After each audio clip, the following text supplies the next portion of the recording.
Hai semuanya, kenalin aku Reni.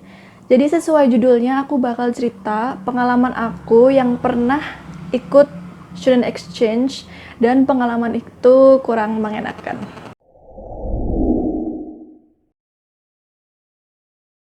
Nah sebelumnya aku mau disclaimer dulu nih bahwa aku cerita pengalamanku ini pure untuk sharing aja.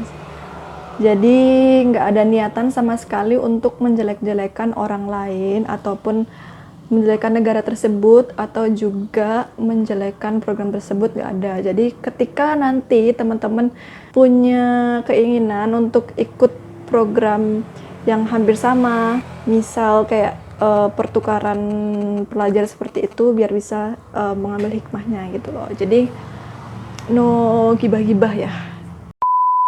Well, langsung aja aku mau cerita. Jadi tahun 2018 aku itu ikut program student exchange. Bentar. Suaranya agak bising ya, so sorry karena ini bener-bener aku tempatnya di pinggir jalan gitu. Jadi sorry.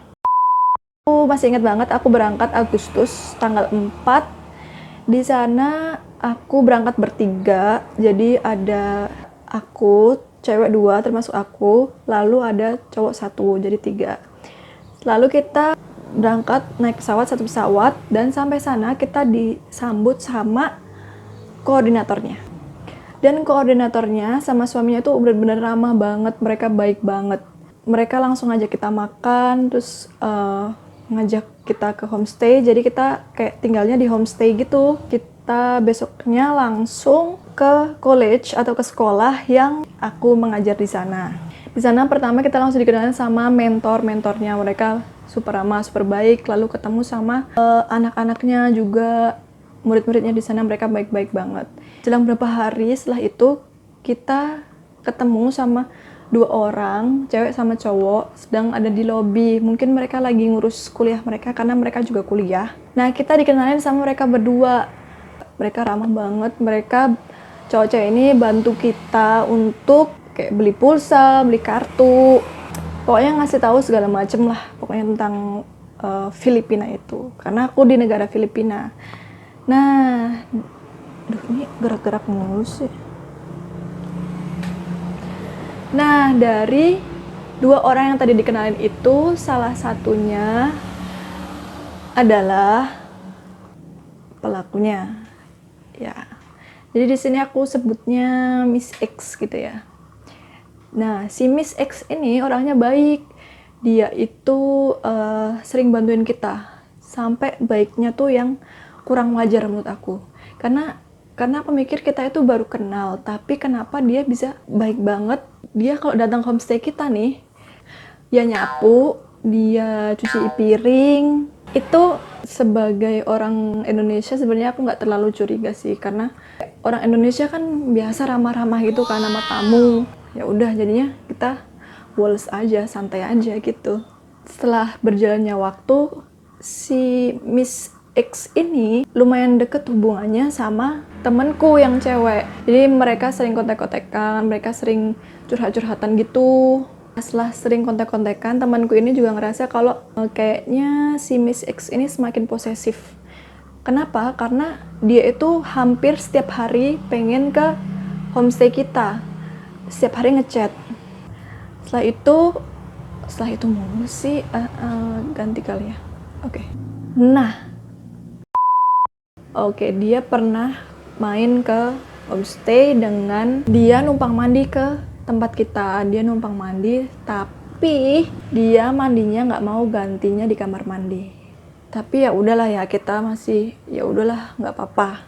Akhirnya dia numpang mandi, dia gantinya di kamarku sama kamar temanku karena aku berdua satu kamar, dan temanku juga di dalam nungguin.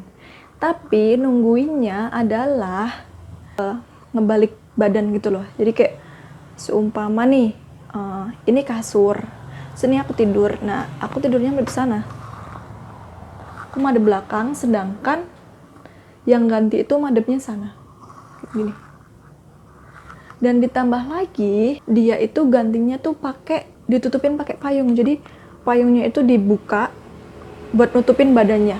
Otomatis juga udah ditambah madep belakang, ditambah lagi pakai payung nggak kelihatan. Dan semua barang-barang kita itu ada di sana tempat dia ganti, kayak koper, dompet. Tahu nggak sih, kayak ya udah gitu, sama nggak berpikiran macam-macam atau gimana-gimana. Seperti biasa kayak ngobrol, terus nganterin dia pulang. Nah, sampai suatu ketika waktu itu kita habis pulang kan dari college, balik dari college gitu, kita naik jeepney. Di jeepney itu ini ya, kalau ada yang belum tahu, jeepney itu salah satu angkutan tradisionalnya sana gitu loh, yang cukup terkenal. Nah, langsung di sana temanku bilang, aku tuh masih punya uang $100 loh, katanya gitu. Di dompetku masih ada $100. Itu kan banyak banget kalau ditukerin di piso atau uang Filipina kan. Gimana kalau kita belanja? Kita langsung berangkat ke salah satu supermarket terbesar di Filipina. Kita sampai sana, kita belanja, kita beli susu, beli ini. Akhirnya bisa seroyal itu belanja. Kita tuh sempat bercandaan loh pas di supermarket itu. Jadi kayak bercandaan, ntar jangan-jangan sampai kasir duitnya nggak ada lagi. Dan ternyata pas kita sampai kasir, duitnya beneran nggak ada. Itu tuh kayak, oh my god.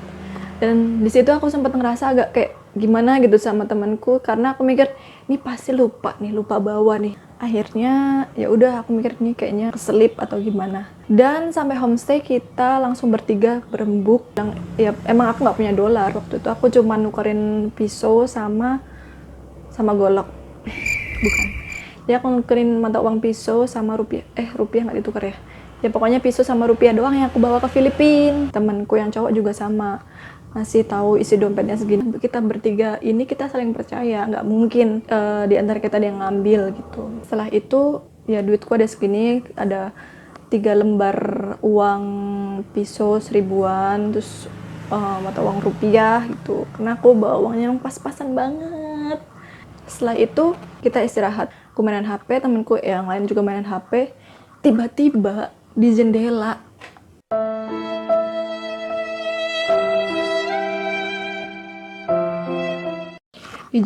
itu langsung ada yang say hi.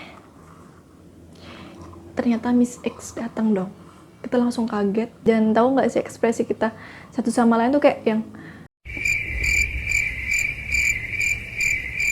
kayak gitu-gitu, tapi kita berusaha untuk tetap ya, ramah, terus kayak ya come in. Kita nemenin. Dia datang malam tuh, habis maghrib. Dan lucunya dia pas mau balik tuh dia minta dianterin. Karena dia bilang dia nggak berani pulang. Kok itu aneh nggak sih menurut kalian?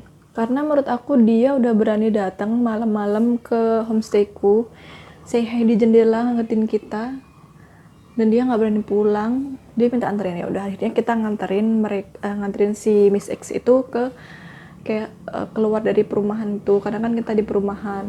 Dan ternyata ketika pas itu koordinatorku tuh datang ke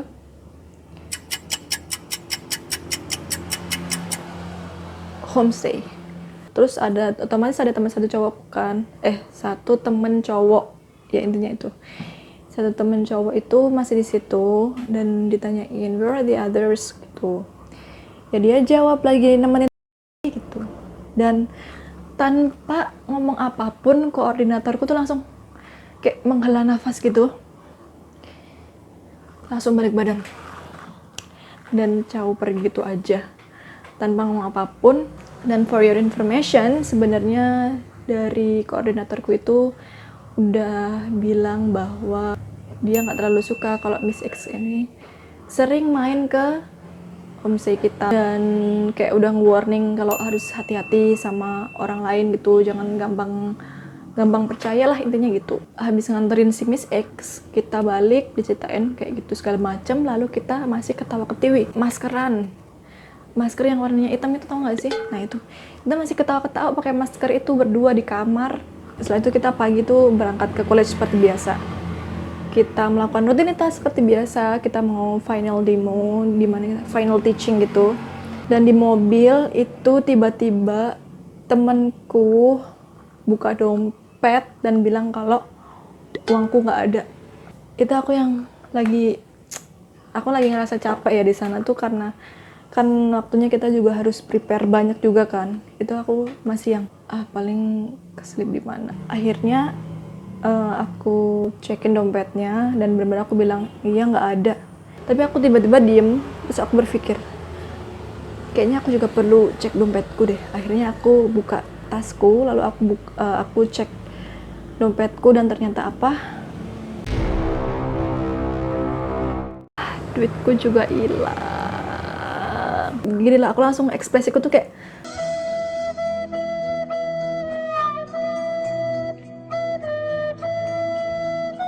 nggak bisa ngomong apa-apa. Uangku tuh hilang 2 lembar 1000-an piso, sama uang Indonesia aku juga diambil guys. Jadi uang Indonesia aku juga diambil buat apa coba? Nggak laku buat beli di sana. Cuman berapa ratus ribu kalau nggak salah. Total yang diambil uangku itu sekitar 700-an. Sedangkan temanku $300. Berarti total kita semuanya sekitar hampir 4 juta ya kalau nggak salah ya. Sekitar segitu. Langsung lemes dong. Lagi kondisi kayak gitu tuh nggak bisa berpikir, dan kita ke klinik.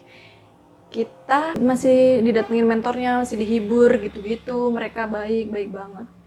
Dan kita cerita di klinik itu sama koordinatornya, kita cerita tentang masalah itu. Intinya uang kita hilang, ceritanya gini-gini, dan akhirnya kita suruh buat laporan di kepala satpamnya. Terus kita juga bilang bahwa uang itu kan juga kita pengen buat beliin oleh-oleh. Dan akhirnya ditanyain pengen oleh-oleh apa, akhirnya kita bilang. Dan baik banget oleh-olehnya ketika kita pulang, kayak baju, ada gantungan kunci itu dibeliin sama orang sana, dan sama kepala satpamnya, sama ada koordinatornya juga. Jadi baik banget. Nah sekali lagi sebenarnya tuh mereka baik, friendly. Jadi kita makan itu dibantuin sama koordinator kita. Untung aja untuk makan juga temanku itu yang cewek itu dia bawa banyak banget makanan, 1 kardus, dan akhirnya kita bisa bertahan hidup juga di sana, makan dengan uang seadanya. Dan jujur aku tuh sedih, mungkin itu emang gak seberapa, tapi aku tuh kesana bawa uang pas-pasan. Dan berapa bulan aku lupa, intinya kita dapat kabar bahwa si Miss X itu akhirnya di DO dari kampus, karena emang dia katanya pernah melakukan hal yang sama. Dan ketika si ibunya dipanggil juga, ibunya bilang bahwa katanya mereka udah gak tinggal serumah lagi, katanya bla bla bla segala macam, aku nggak tahu. Tapi satu ibunya bilang bahwa katanya dia pas tanya kalungnya itu dari mana, dia bilang teman Indonesianya yang ngasih, dan kita kembaran 3 beli. Kayak oh my god, duit dari mana kita beli kembaran 3? Buat beli makanan sih kita masih yang nggak, kita sih, aku masih kadang yang ini deh beli, ini deh beli itu. Tuh kita beli kalung 3 kembaran, oh my god. Tapi ya udahlah ya, semua itu akhirnya masalahnya kita udah ikhlasin, kita udah mencoba untuk ya udahlah, itu pembelajaran aja buat kita, dan biar bisa lebih hati-hati lagi. Jadi di sini aku mau pesan sama teman-teman semuanya yang mungkin mau ikut program serupa ke luar negeri. Pesanku itu, kita kan nggak boleh seuzon ya, tapi kita juga perlu waspada juga. Jadi kita waspada sama orang yang baru kenal, apalagi orang itu baiknya kayak abnormal gitu. Nah itu sih pesan dari aku. Semoga sukses semuanya, dan semoga yang mau ikut program student exchange dilancarkan. Thank you very much for watching. Semoga bisa diambil hikmahnya, dan sekali lagi aku nggak bermaksud untuk menjelek-jelekan mereka. Mereka semuanya itu baik karena emang kebetulan kita ketemu sama satu orang itu. Bye!